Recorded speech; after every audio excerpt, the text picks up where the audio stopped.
This is a screencast to help students studying of mice and men at GCSE level. It's designed for my current Year 11s who are studying it under the EdExcel certificate, that is to say the state school version of the IGCSE programme.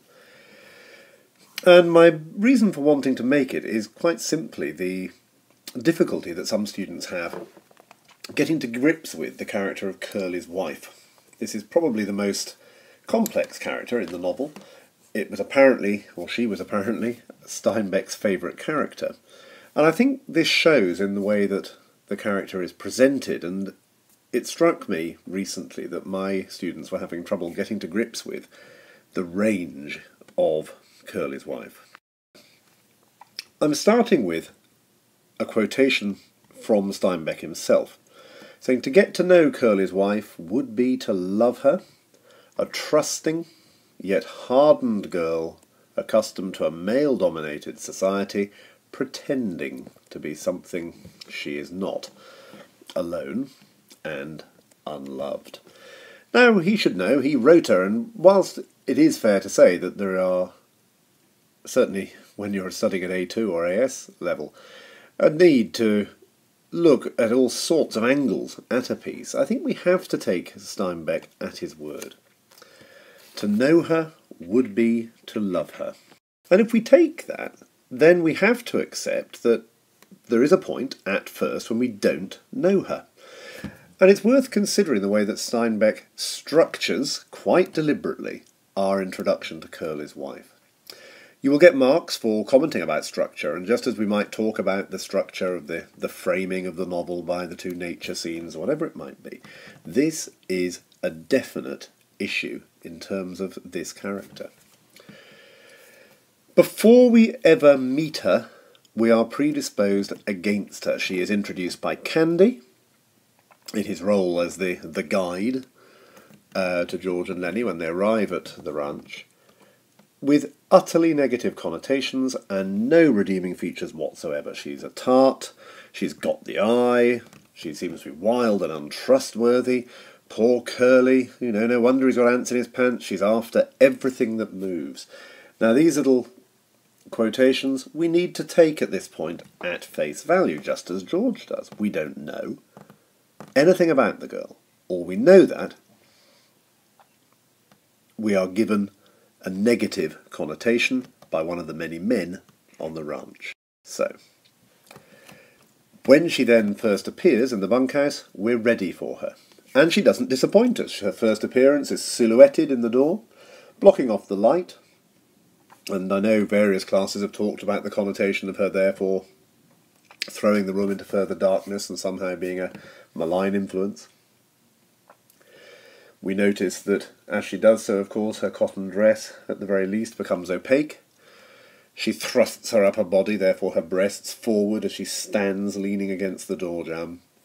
She has these ridiculous ostrich feather shoes, her little sausage curls and all the rest of it on her hair. The ostriches are interesting. The ostriches, obviously, bright red, signifying perhaps passion, perhaps danger, perhaps love, perhaps blood, even, there will be death. But ostriches are interesting. Ostriches are flightless birds, and so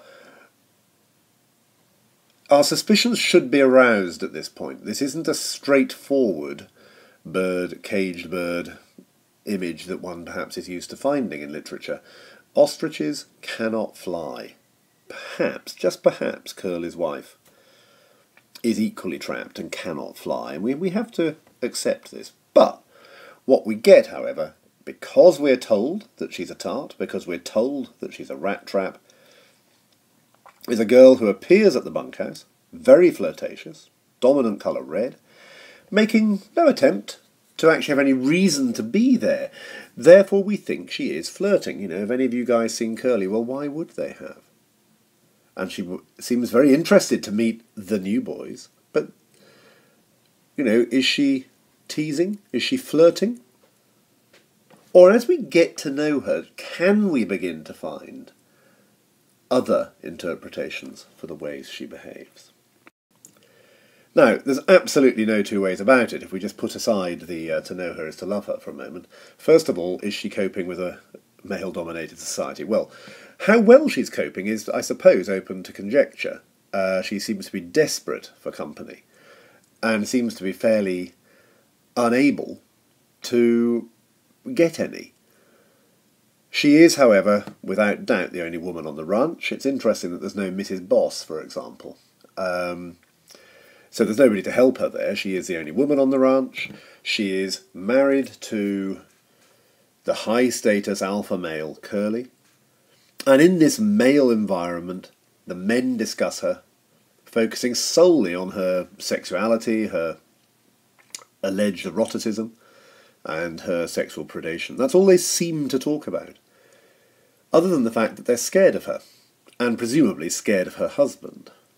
Therefore, again, Curley's wife, who is only ever named through her husband, she has no identity of her own, is also an object of fear because of her husband. Only one man on the ranch seems to accept her at face value. This is Slim, and it's hardly surprising that there are therefore rumours of a relationship between she and Slim. It's alleged that they have got it together in the barn from time to time. What we do notice, because it seems that there's little proof of this, is that Slim is the only male who is relaxed around her, his greeting, "Hey, good looking," an evidence perhaps of a relaxed relationship. Yeah, you might want to say that he is flirting with her. Well, maybe he is. On the other hand, she probably feels much, much better to be greeted as "Hey, good looking" than she does to be totally ignored or told to go away, "You're dangerous," by the other men. So, is she meeting up with him in the barn? We don't know. There's certainly no evidence to suggest that she is. The barn, however, is interesting, because the barn is a sort of hinterland. It's not nature, yet it's not the bunkhouse, and it also has Crooks's room attached to it, and it's in Crooks's room that we see her real meanness. Probably too light a word, we'll come to that in a moment, but Crooks himself, in his room, when talking to Lennie, has drawn attention to men getting mean when they're lonely and when they lack company, and he himself tries to upset Lennie for no reason whatsoever, other than the fact it seems fun to do so.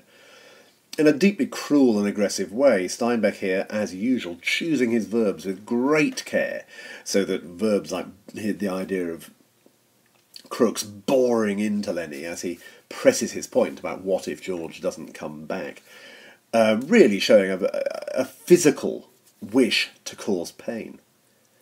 And it's in this environment that Curley's wife, having entered the scene, behaves in a utterly vile and racially aggressive way towards Crooks, and we need to consider whether there's any mitigation possible. If there isn't, then it's very hard to agree that to know her is to love her, because we're finding more about her, and in this scene she is, well, repulsive. So let's just think about it. If we accept that there's no excuse for such blatant racial hatred, and I hope everybody listening to this would accept that, let's just have a look at what leads up to it. As she arrives in the room and finds the three men there, she's noted as she comes in that the weak ones have been left behind. Now, this must include her. She must also be one of the weak ones, and she must know it. She's been left behind, unlike the others who are deemed too old or mentally unstable to be taken into town to go to a whorehouse or whatever it might be. She's been left behind by her husband, who's gone to a brothel rather than spending time with her. Given that, we have to assume that her reason for coming into the room is for company.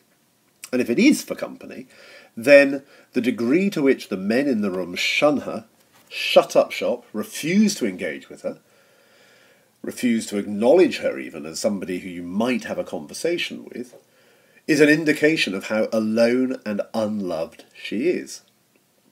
A couple of weeks into her marriage, her husband's at a brothel, and the three other weak people who would possibly be deemed to have that in common refuse to know her. She's alone, she's unloved, and as Crooks has already told us, that causes people to become mean. So has she become mean? We don't know, we can't say. But you, writing essays about Curley's wife need to be open to the two possibilities. Yes, she might be a deeply bigoted young girl who's grown up in America in the 20s, surrounded by racial hatred, although I have to say that California is not a southern state which has segregation laws, and it's not a state which has a record at that time of any gross racial hatred. So that possibly is unlikely. More likely, of course, that her meanness is causing her to behave in this way, and she is responding in a manner that reflects the male-dominated society in which she lives. This, don't forget, is a society that gives the reader a choice. Either we are looking for a society modelled by Slim, by George at the end of the novel, a society in which there is caring, the society in which there is responsibility, looking after each other, or we are in the new society, which has been caused by the recession, which is the society modelled by Curley or by Carlson, a society of cruelty, a society of might is right, and a society in which Curley's wife's comments seem actually not to be greatly at variance to the attitudes that predominate in the bunkhouse. So is she learning to cope with her male-dominated society? Maybe she is, in her way, by showing this harshness, this aggression, this hardness. We don't know, because we still don't, and we don't meet her to know her properly, of course, until her last scene in the novel. In the barn, two outsiders meet in a setting that is neither ranch nor nature. Both she and Lennie are outside the community. And after an initial shyness, they do talk. It's a shyness that is overcome in part by her, for the only time in the novel, displaying the feminine instincts of a mother, comforting Lennie, seeking to help Lennie overcome his grief at having killed the puppy. And in return, she puts her trust in Lennie. Now, Steinbeck called her trusting. I don't see her as trusting anywhere, particularly in this novel, other than at this point. Lennie is seen as somebody to whom she can tell her secret, her confession, if you like, of her past. Now, Steinbeck is using Lennie, as he uses Lennie often in the novel, in order to fill in character backstory. People feel they can talk to Lennie because Lennie, with his lack of intellect, is not seen by a threat to anybody. But this idea of Lennie as a safe repository is really important now. She tells her story, and therefore we get to know her. And what do we find out? This girl with no name and no identity, beyond that of her husband, has started off living in a backwoods town with her mother. Seems to be a lack of male company, role modelling, shall we say. And as many girls of this time, she longs for the bright lights of the pictures. Now, I've quoted it here on the screen using the vernacular, just as Steinbeck does. I urge you to do the same. It's worth noticing that whilst all characters in this novel speak in the vernacular, her actual English, as opposed to the way it's written, if you see what I mean, her syntactical English is probably the weakest of the entire novel, suggesting again an impoverished background, a background without great education, and the background which has already begun to put her at a disadvantage into the society to which she wishes to go into. If she wants to get into the pictures, she's going to have to speak properly. Talkies have just appeared in the USA at this time, and a girl with her harsh, brittle voice and poor education is going to find it very, very hard to get into the movies. So when she meets her itinerant man in the movies, notice again he is an itinerant worker, just as all the other workers in the novel are, and he stays for one night. She spends the night with him on the promise of a golden future, and when no letter arrives from him, she blames her mother. We can second guess this, I suppose, and say, well, you know, he never meant to send a letter. Nothing like this is ever going to happen. She's been tricked. She's been duped by a man who's had his way with her and move off. And I think that's fair enough. And so this girl, who in the context of the social morals of the time is already spoilt goods, to use a slightly unfortunate phrase, at the age of 16 meets Curley at a dance. And Curley isn't a bad catch, I suppose. His father owns a big ranch. He's a fit young man. He's a boxer. He can look after her. And they marry. Just like that. And at this point, and only at this point, can we begin to say that we know Curley's wife. Steinbeck has quite deliberately withheld all this information about her background until this point. Until this point, because she never gets to talk to anybody, all we see is a male-dominated perspective of this girl, and it's a view that is cruel and harsh and unfeeling. So, after her death, we have to reassess our view of her. Steinbeck makes this as clear as possible, as much as anything else, by the moments immediately following her death. Go and find the text, go and look them up, I'm not doing the work for you. When he makes time stand still and gives a pause for the reader to let the enormity of what has happened sink in. It's almost as though this is Curley's wife's requiem in a silent moment. Steinbeck is used to, or we are used to Steinbeck rather, placing moments of description, or moments particularly relating to time passing, into the narrative. But this is slightly different. This is a heavy moment.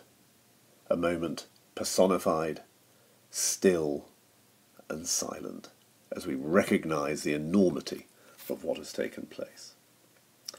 It's at this point that we know her, and I think, therefore, it's at this point that Steinbeck's idea that to know her would be to love her really is beginning to be vindicated.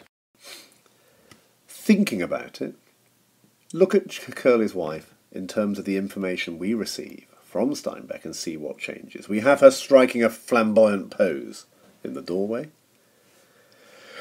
But yet when she's talking to Lennie about her wish to be an actress, one of the things that Steinbeck does that's heart-wrenching in its sort of visual cringeworthiness is this thing she does where she strikes poses, and Steinbeck uses the phrase that she makes a small, grand gesture, that lovely little oxymoronic idea of the bad actress with her little finger sticking out as she tells Lennie her story.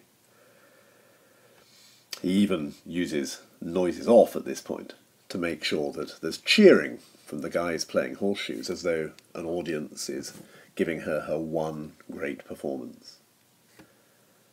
The small grand gesture, is this not what she does when she stands in the door and throws her body forward? She's striking a pose because she's walking into a scene, and she's an actress. She wants to be seen. In her mind, she is an actress. She's living her dream. She's no real reason to come into the bunkhouse. She's no real reason to go anywhere. But she's lonely. She's the only woman on the ranch. Nobody talks to her. New guys have come. Maybe that's why she's going in. You know, it's conceivable. And we have to be open to this, that all this girl wants, who, let's face it, girls listening to this, is around your age, all she wants is company. All she wants is company. Does she meet Slim in the barn? We don't know. I think it's unlikely, and it's certainly never, other than the rumour, it's never a possibility in terms of the way the story is told. I think far more important to notice is that the barn, being removed from the out-and-out maleness of the bunkhouse, is a place used for solace and a place used for privacy, and it's equally used by Lennie as much as it is used by Curley's wife.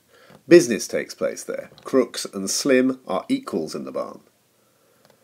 Lennie and Curley's wife use the barn because it isn't full of the other men. Is she a cruel racist? I think not. It is tricky. She might be. But I think we have to accept that her attitude is the attitude defined by The response she gets when she arrives from the three men in the room, but also her, now that she's been on the ranch for a time, her meanness, her hardness developing in line with the society on the ranch. You don't have to agree with me in terms of the racist. I would be very disappointed if everybody did. For me, I don't think she is. I think she is bluster. I think she is acting. I think she has heard people saying these things and therefore is saying it. If you don't agree with me, you don't agree with me. And probably if you don't agree with me, now that we know her, you still won't love her. I'm not sure that I do, if I'm honest. I feel great pity for her. I think she's a marvellous character. I think she's a heart-rending character. She generates pathos for herself by her story and her utter naivety and this inability of anybody to understand her. And Steinbeck, by setting up the male perspective first, lays this on thick when we do get to her. He adds the ironic cheers, as I mentioned earlier, as if she is giving her one and only performance. She believes in her dream. And because of the intertextuality of the title, which I've talked about in another place in these blogs, we know that her dream is doomed to failure. So although we only discover her dream at the end of the book, we know that everything to do with her dream is going to gang agley, and therefore we know that it's doomed to failure. That's tragic. Even her redness and her hair by the end have softened.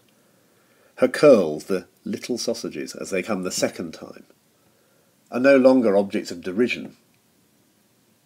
They're now gentle, maybe humorous memory. Her cheeks have softened, and Steinbeck discusses the look now as having softened to become beauty, rather than the hardness that must have been there before for them to have softened, if you think about it. All the meanness and plannings and discontent and the ache for attention were all gone from her face. This is what Steinbeck says at the moment I referred to earlier when I was talking about her Requiem. We're told by Steinbeck she's a girl who is pretending to be something she is not. And he says, look at this. Meanness, planning, discontent. That's a hard girl. The ache for attention. All gone now that she's dead. Those presumably are all elements of her pretense. Does she think that pretending, behaving like a film star will make the men like her? Maybe she does, and maybe, as a naive 16, 17-year-old, she thinks that what she is doing is sexually alluring.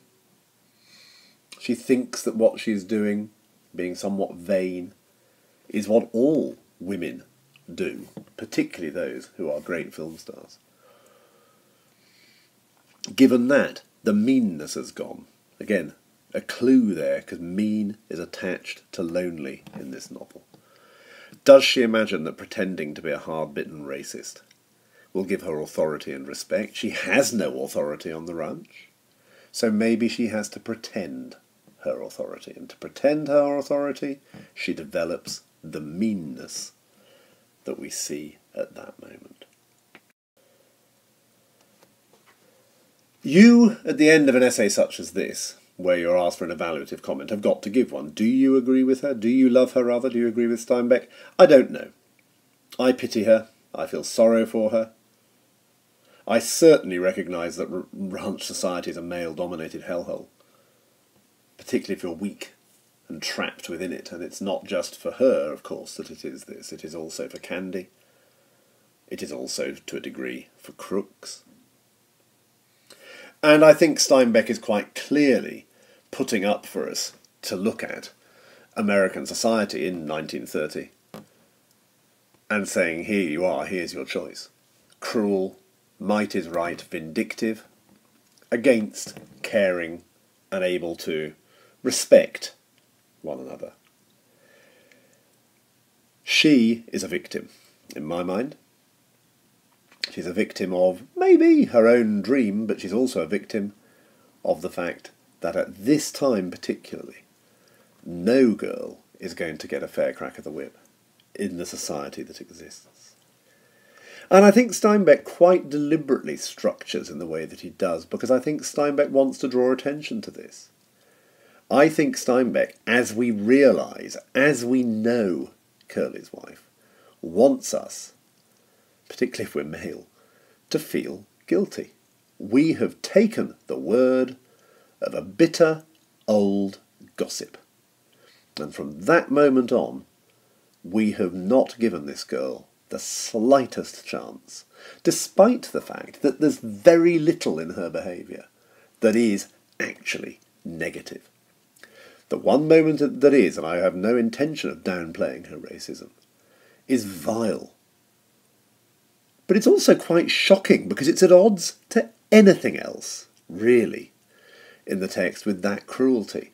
The careless racism of Candy and the men is unacceptable and is repulsive. But for the most part, other than the incident at Christmas, is a curious game in which Crooks and the men are equally antagonistic towards each other. They don't let him in the bunkhouse. They say he smells. He doesn't let them in his room for the same reason. It's like children. Incidentally, it's worth bearing in mind that his room is not given to him as a result of segregation. He has an individual room because he is the stable buck. That is the stable buck's room. Whoever was the stable buck would have that room.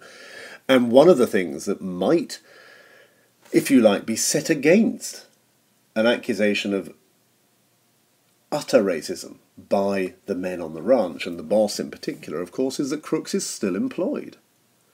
Despite the fact that he is now crippled and presumably is much less efficient as a worker than he was before he got kicked, he still has his job. He hasn't just been thrown out, as you might expect. Her racism is foul. For me, her racism is a meanness brought about by loneliness of a girl pretending that she has authority and pretending that she isn't as weak as the other 3 weak ones that have been left behind. I might very well be wrong. I often am. And it's up to you to make your decisions. After all, it will be your essay.